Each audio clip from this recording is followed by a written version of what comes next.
Peoplegroundtruth tutorial, how to change the selection material.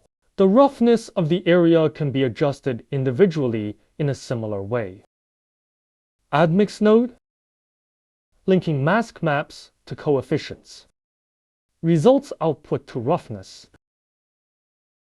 This allows you to adjust the roughness of the mask range by changing the parameters of B. Similarly, if you want to adjust the specula of other areas, you can drag the mask map of its region into the editor.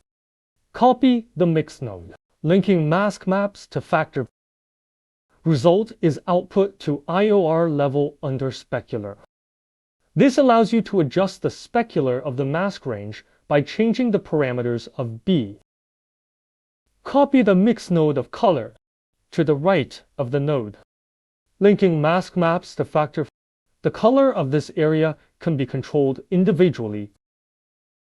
Adjust the color of the new area individually by changing the parameters of B.